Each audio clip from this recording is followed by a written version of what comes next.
Bonjour à tout le monde. Pour ceux qui étaient là dimanche dernier, j'ai partagé quelque chose à la Sainte-Seine.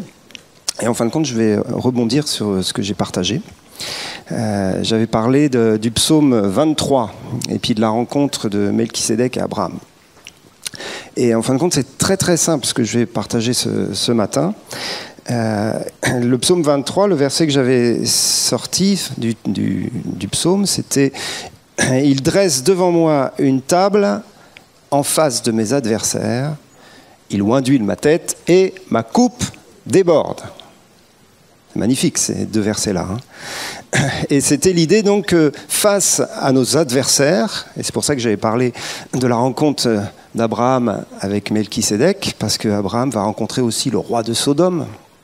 Donc parfois on rencontre à la fois le Seigneur et à la fois un autre qui n'est pas vraiment le Seigneur, notre adversaire, notre ennemi. Et ça peut arriver au travers de circonstances, ça peut arriver au travers de difficultés personnelles, difficultés relationnelles, difficultés financières, vous pouvez faire toute la liste. Et en fin de compte, c'est justement là, dans ces temps-là, que la rencontre avec le Seigneur est essentielle. Souvent on rencontre le Seigneur quand ça va bien et puis quand ça va mal, on se contente de se plaindre, de crier je sais pas trop quoi, etc. Et en fin de compte, notre croissance spirituelle, j'ai remarqué, est beaucoup plus grande dans les moments d'adversité que dans les moments où tout va bien. Alors est-ce que vous voulez grandir spirituellement ? On ne va pas rechercher les moments d'adversité, mais bon, ce qui est bien, c'est la bonne nouvelle. Les moments d'adversité peuvent devenir des tremplins pour la croissance spirituelle et pour la connaissance de Dieu. Vous savez, les épreuves font partie de la condition humaine, que vous soyez chrétien ou non. Vous aurez des épreuves sur la terre. Donc comme ça, c'est réglé. C'est le lot de l'humanité. Mais ce qui est bien pour les chrétiens, c'est que les épreuves peuvent devenir des challenges pour connaître davantage la grâce et la bonté de Dieu et pour croître dans notre vie spirituelle. Donc du coup, on a un petit avantage quand même dans l'épreuve, un grand avantage. Et le Seigneur, donc dans ce psaume, nous dit qu'il dresse devant nous une table face à nos adversaires. En fin de compte, quand on voit juste nos adversaires, on va vite être découragé, on est vite dans la crainte, dans le doute, enfin toutes les choses qui passent dans notre tête face à l'adversité, parce qu'on voit l'adversité, elle est là, elle est face à notre nez, et du coup on n'a pas de recul. Et le Seigneur dit, eh bien, recule-toi un peu et laisse-moi dresser une table. Alors bien sûr, c'est une image, mais je trouve qu'elle est très belle, elle est très forte. Je dresse une table face à tes adversaires. C'est-à-dire qu'entre tes adversaires et toi, il y a une table dressée par le Seigneur. C'est même pas à toi de mettre le couvert. C'est même pas à toi de dresser la table par tes propres efforts. C'est lui qui va dresser une table. Mais parfois, il faut lui laisser un peu d'espace. Seigneur, vas-y, mets le couvert. Et sur cette table, il va mettre des mets succulents de sa bonté. Je voudrais juste vous parler de la bonté de Dieu en fin de compte. Il va sans cesse mettre sur notre table, face à l'adversité, des choses qui parlent de sa grâce, qui parlent de son amour, qui parlent de sa bonté. Et parfois ce sont des instructions de sagesse, mais c'est toujours lié à sa bonté pour nous. C'est pour nous sortir des difficultés, c'est pour nous montrer le chemin peut-être à parcourir ou le retour vers lui, mais c'est toujours fondé sur sa bonté. Il dresse devant nous une table face à nos adversaires. Je vais prendre mes notes, tiens, ça peut servir.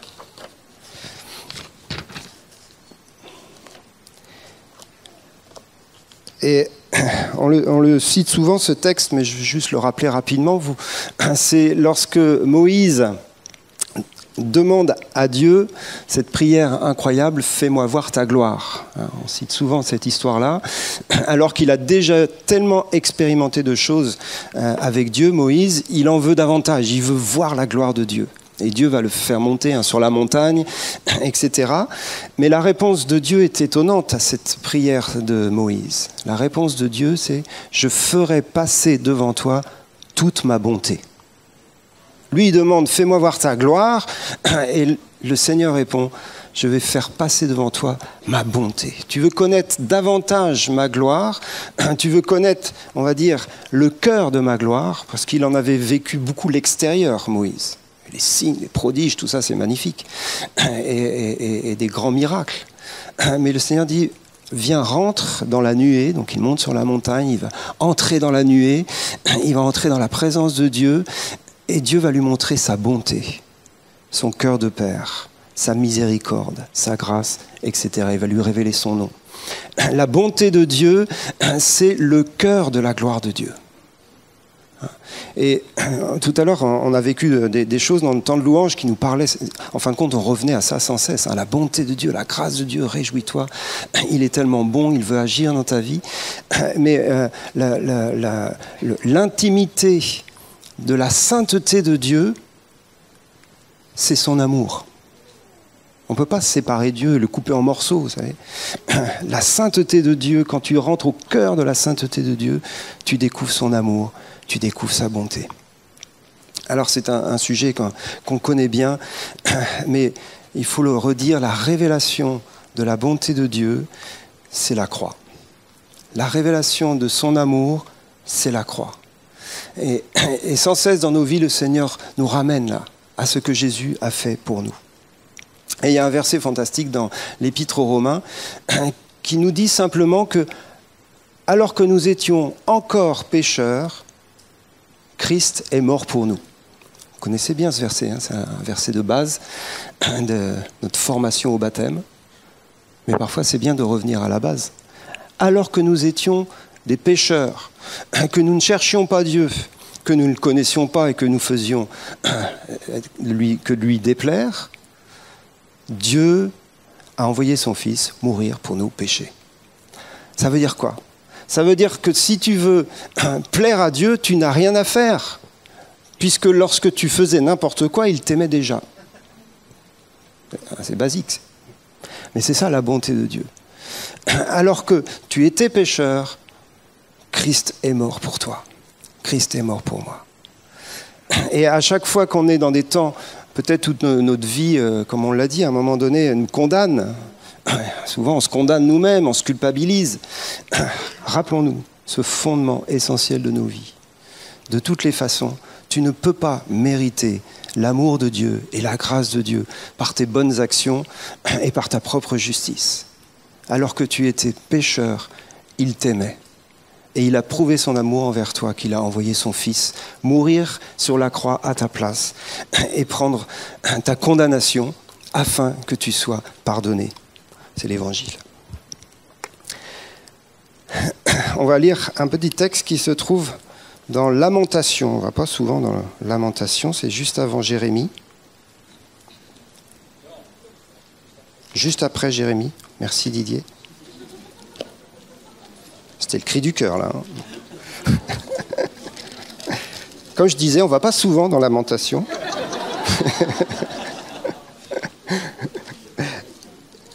Et à vrai dire, le verset que je vous lis est le seul verset que l'on connaisse par cœur de Lamentation. Chapitre 3, verset 21. Il est suivant.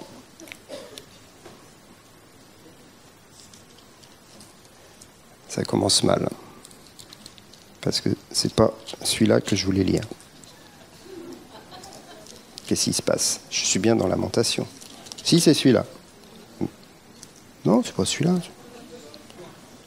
Ah oui, 21, 22. Oui. Intercédez pour moi, je vais pas bien. Voici ce que je veux repasser en mon cœur, ce qui me donnera de l'espérance. Les bontés de l'Éternel ne sont pas épuisées. Ses compassions ne sont pas à leur terme. Elles se renouvellent chaque matin. Oh, que ta fidélité est grande. L'Éternel est mon partage, dit mon âme. C'est pourquoi je veux espérer en lui.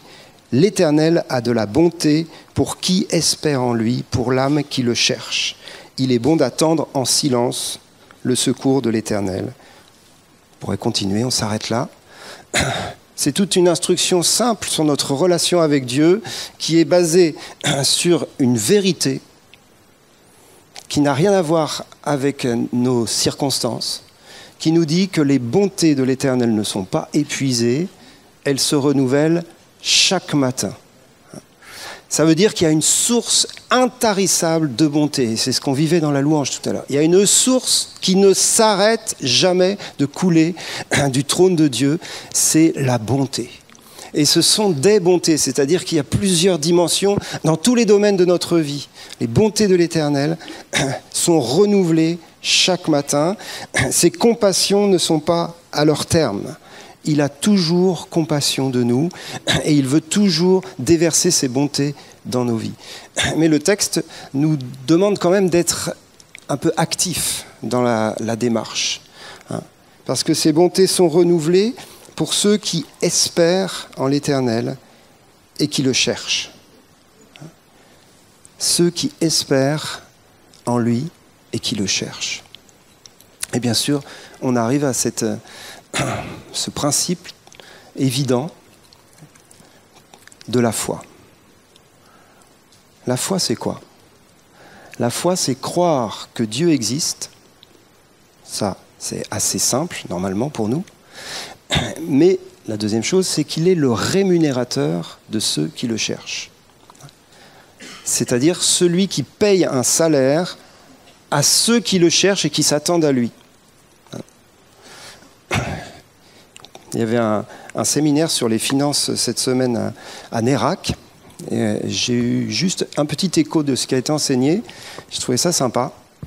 C'était « La foi, c'est la monnaie du royaume ». Intéressant comme principe. Il a dit ça. La foi, c'est la monnaie ou l'argent du royaume, la monnaie d'échange. Tu veux gagner quelque chose, il faut que tu aies la foi en échange. La foi, c'est la monnaie du royaume. Comment est-ce que je peux acheter Dieu et acheter les bontés de Dieu? Comment est-ce que je peux acheter ce qu'il y a sur la table? C'est gratuit, donc tu ne peux pas l'acheter. Et pourtant, il y a quelque chose qui se monnaie. Dans un sens, il y a quelque chose que Dieu attend de toi pour que tu puisses être au bénéfice. Et c'est la foi. Parce que sans la foi, on ne peut pas lui plaire. La foi touche le cœur de Dieu.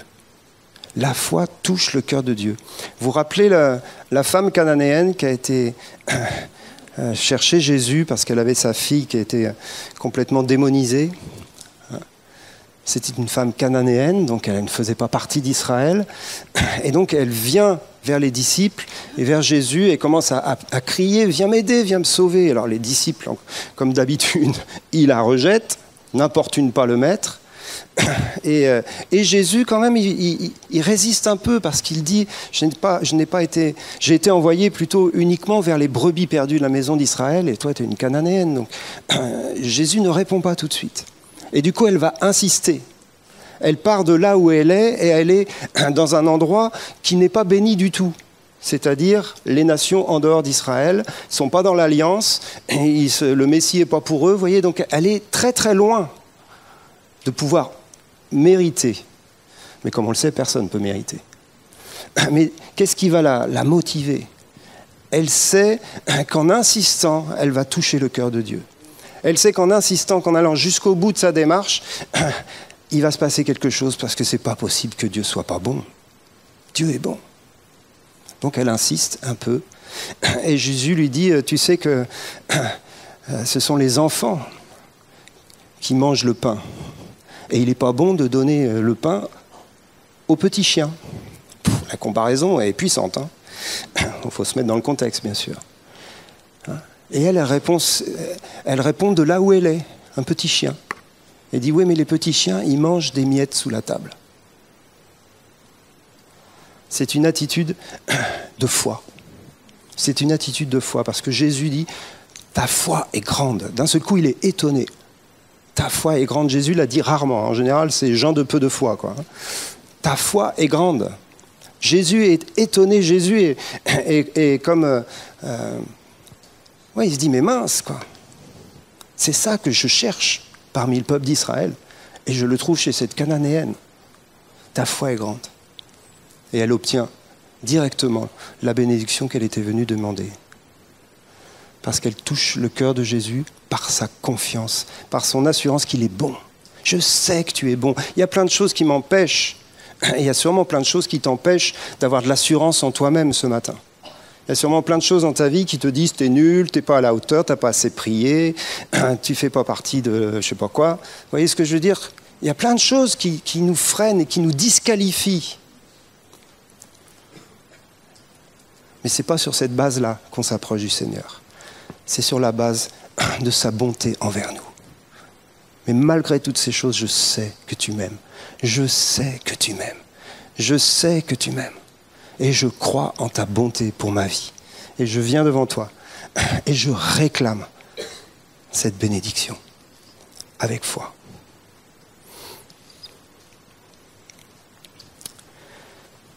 Luc 11, 13. Pas mal de versets ce matin, mais c'est des versets qu'on connaît bien. Quand Jésus parle de la prière, encore une fois, le contraste entre lui et nous. Vous, méchants comme vous êtes, vous savez donner de bonnes choses à vos enfants qui vous les demandent. À combien plus forte raison, votre Père qui est dans les cieux donnera-t-il le Saint-Esprit à ceux qui le lui demandent? On est sur un thème qui est essentiel pour nos vies, c'est le thème de la prière et surtout le thème de l'exaucement de nos prières. Si ça, c'est pas essentiel pour nos vies, je ne sais pas ce que c'est. Levez la main tous ceux qui ont des prières non exaucées en ce moment. Ah, n'ayons pas honte. Ça fait partie de la vie normale du chrétien. Donc l'exaucement de nos prières, c'est fondamental.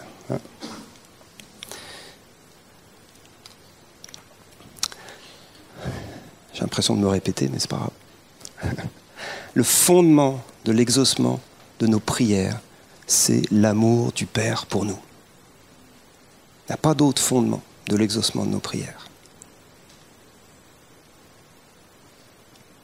On sait donner de bonnes choses à nos enfants, nous qui sommes parents, bien sûr. On n'est pas si méchants que ça quand même. En tout cas, on est pécheurs. On est loin d'être parfaits dans notre éducation. Et parfois, on a fait des grosses bêtises dans l'éducation. Mais Jésus prend cette base-là parce qu'il dit, même vous qui n'êtes vraiment pas parfaits en bonté et en amour, vous savez faire plaisir. Et vous aimez faire plaisir. On aime bien faire plaisir aux enfants. Moi, j'ai mon fils qui va avoir 30 ans demain. On a acheté un beau cadeau. On aime bien faire plaisir. En plus, tu te dis, 30 ans, il ne faut pas se louper, quoi. On aime bien. Et Jésus nous dit, mais votre Père qui est dans les cieux, c'est le modèle. Si toi, tu aimes bien faire plaisir à tes enfants, c'est pas parce que tu as inventé un truc, c'est parce que tu es créé à l'image de Dieu. Mais Dieu est parfait en bonté et en amour. Donc il donnera le Saint-Esprit à ceux qui le lui demandent. Je ne sais pas s'il donnera une belle voiture, mais il donnera le Saint-Esprit. Pourquoi est-ce que je dis ça? C'est parce que parfois, on résume la vie de relation avec Dieu à un deal pour obtenir des choses. On n'est pas dans un deal, on est dans une relation, justement. Demandez le Saint-Esprit, vous allez le recevoir. Et avec le Saint-Esprit, il y a beaucoup de choses qui viennent ensuite dans nos vies, qui sont des bénédictions de toutes sortes et des bénédictions matérielles. Et j'ai encore deux points à vous donner sur la bonté, et je crois que ce sont des points clés pour nous en ce moment. Le premier se trouve dans Romains 2, verset 4.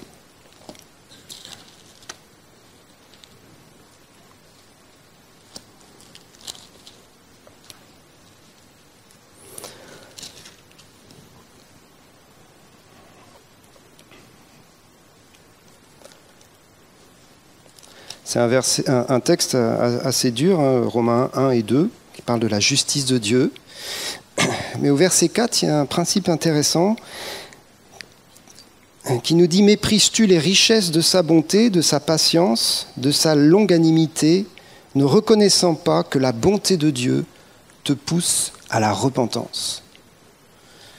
La bonté de Dieu te pousse à la repentance. On veut un réveil. On a soif du réveil. Un réveil, bon, il y a plein de définitions du réveil. L'autre fois, on a quelqu'un qui est venu nous en parler. Mais en tout cas, dans un réveil, forcément, tôt ou tard, il y a de la repentance. C'est-à-dire un retour vers Dieu et des vies qui s'alignent avec la pensée de Dieu. Et la repentance, c'est loin d'être un truc religieux. La repentance, ce n'est pas une œuvre qu'on offre à Dieu pour essayer de lui plaire. La repentance, c'est le fruit d'une révélation de sa bonté. Et ça, c'est fantastique. Et ça secoue ma vie. Si tu connais sa bonté, tu vas changer réellement. Vous savez, souvent on se vante de connaître la grâce de Dieu, enfin on se vante. On en parle beaucoup, quoi. Et moi le premier. Mais la grâce de Dieu, la vraie grâce de Dieu, elle produit dans nos vies de la sainteté. C'est tout l'enseignement de Paul dans son épître aux Romains. La vraie grâce de Dieu, elle nous fait marcher dans la sainteté. Elle nous donne la victoire sur le péché. La grâce de Dieu, ce n'est pas juste le pardon reçu. La grâce de Dieu, c'est la puissance d'une vie qui va vaincre le péché. C'est ça la grâce de Dieu. Donc plus tu connais la grâce de Dieu, plus tu es victorieux sur le péché. Et c'est ce que nous dit ce texte. La bonté de Dieu nous amène plus loin dans la repentance. Elle nous pousse à la repentance. Quand tu découvres son amour, quand tu contemples la croix, tu te prosternes, mais aussi tu tombes à genoux encore pour qu'il change encore ta vie. La bonté de Dieu nous pousse à la repentance. La repentance n'est pas une œuvre. La repentance, c'est une conséquence de la révélation de son amour et de sa bonté. On voudrait que les gens se repentent autour de nous, qu'ils deviennent chrétiens. Il faut qu'ils aient une révélation de la bonté de Dieu. Il faut qu'ils aient une révélation de l'amour et de la grâce de Dieu manifestée à la croix. Et cette révélation, elle vient d'en haut et elle bouleverse les vies. Elle transforme, elle radicalise la vie de ceux qui découvrent cette bonté. J'ai reçu un email cette semaine qui m'a un peu perturbé. Je ne vous en donne pas le contenu, mais c'est un email de mon frère qui n'est pas chrétien. Et il part dans un délire, bon, c'est mon frère, particulier. Mais la base de son délire, c'est, mais en fin de compte, être chrétien, ça veut dire découvrir que les hommes sont complètement pourris. Et ça le révolte. Mais je trouve que c'est pas mal quand même comme révélation. Je n'ai pas encore répondu, parce que ça m'a un peu perturbé son truc. Mais je trouve que c'est peut-être, en fin de compte, le Seigneur qui est en train d'agir. Même si lui, il est complètement révolté du truc. Il a écouté un truc sur YouTube. Je me demande vraiment ce qu'il a entendu. Je vais lui demander après. Mais tout ça pour dire que les gens du monde autour de nous, ils ne savent pas qu'ils sont pécheurs. Mais s'ils découvrent qu'ils sont pécheurs et qu'ils n'ont pas vu la bonté de Dieu, mais ils se révoltent. Ils ne veulent pas de ça. C'est la bonté de Dieu qui va produire la vraie repentance. C'est la révélation de son amour et la croix. Et l'autre verset pour finir se trouve dans Romains 11, 22.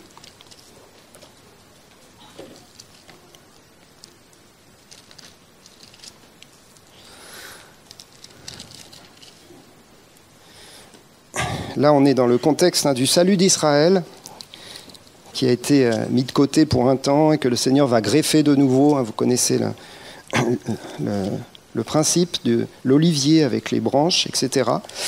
Et là, Paul va s'adresser aux païens, donc à nous, qui avons été greffés par la foi, et donc qui avons reçu la bénédiction et la grâce. Et il nous met un avertissement, il nous donne un avertissement, il dit attention, il ne faut pas que tu t'enorgueillisses quand même d'avoir été greffé, parce que tu y es pour pas grand-chose, tu y es même pour rien. Mais du coup, il y a un avertissement et il y a un encouragement qui est très important au verset 22. Considère donc la bonté et la sévérité de Dieu. Sévérité envers ceux qui sont tombés, donc les Juifs, et bonté de Dieu envers toi, si tu demeures ferme dans cette bonté, autrement tu seras aussi retranché. On ne va pas aller trop en profondeur sur ce verset parce que ça pose beaucoup de questions, notamment sur la perte du salut. Mais on ne va pas parler de ça. Mais je vous ai mis l'eau à la bouche. Mais qu'est-ce qu'il nous dit là? Il nous dit Dieu est souverain. Dieu est souverain. Dans tout ce qu'il fait, il est souverain. C'est-à-dire qu'il a le dernier mot et qu'il est en contrôle de toutes choses. Et dans son plan absolument merveilleux de salut, il a permis qu'Israël soit retranché pour un temps, sauf le reste qui a accepté que Jésus était bien le Messie, pour que les païens soient greffés. Ça, c'est la sagesse incroyable de Dieu. Et il a fait rentrer dans l'alliance ceux qui étaient loin, parce que ceux qui étaient près n'ont pas reçu. C'est un mystère. Et du coup, on est rentré par milliers, par millions. Depuis 2000 ans, il y en a un paquet. Et malheureusement, on s'est souvent enorgueilli de cela. Vous savez que l'antisémitisme, malheureusement, vient de l'Église, principalement au départ. Et il y a une espèce d'orgueil spirituel sur la grâce de Dieu qui est absolument étonnant. Dans l'histoire de l'Église, mais ça peut se retrouver encore aujourd'hui. On se croit souvent les meilleurs. Et si tu es là, c'est pas parce que tu es le meilleur. Si je suis là, c'est uniquement parce que Dieu m'a révélé sa bonté. C'est tout. Uniquement parce qu'il a révélé sa bonté. Et l'exhortation, l'avertissement, c'est tiens ferme la bonté de Dieu. Et je trouve qu'il y a une espèce de contradiction là. Il faut qu'on soit ferme sur la bonté de Dieu. Mais sinon, on va tout perdre. Si on croit que notre salut est fondé sur autre chose que sur la bonté de Dieu, on va tout perdre. Même peut-être ce salut qu'on a reçu. Mais tiens ferme la bonté de Dieu. Et on est dans un combat spirituel aujourd'hui où il peut y avoir une tendance à durcir notre vision des choses.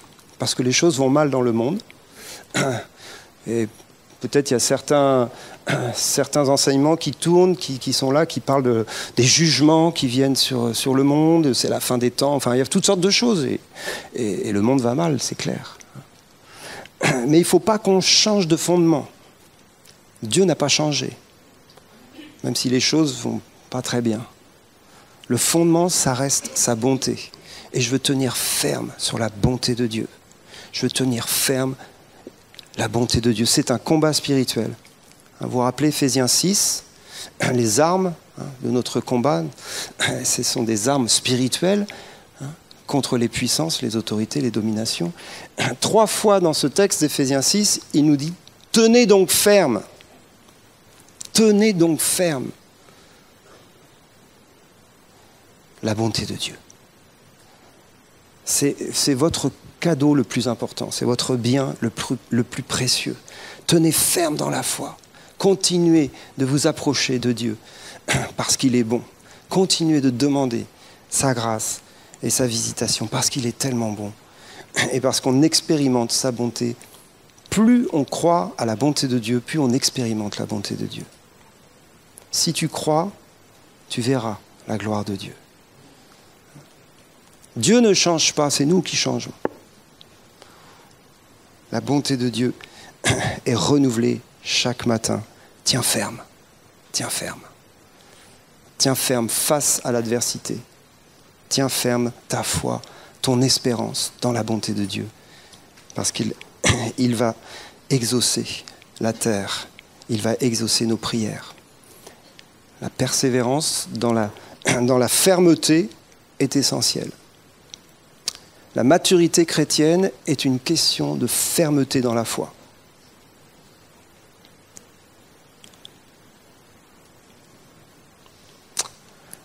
Et parfois, il y a de l'opposition à tenir ferme. Mais on va s'encourager mutuellement à tenir ferme dans la bonté de Dieu.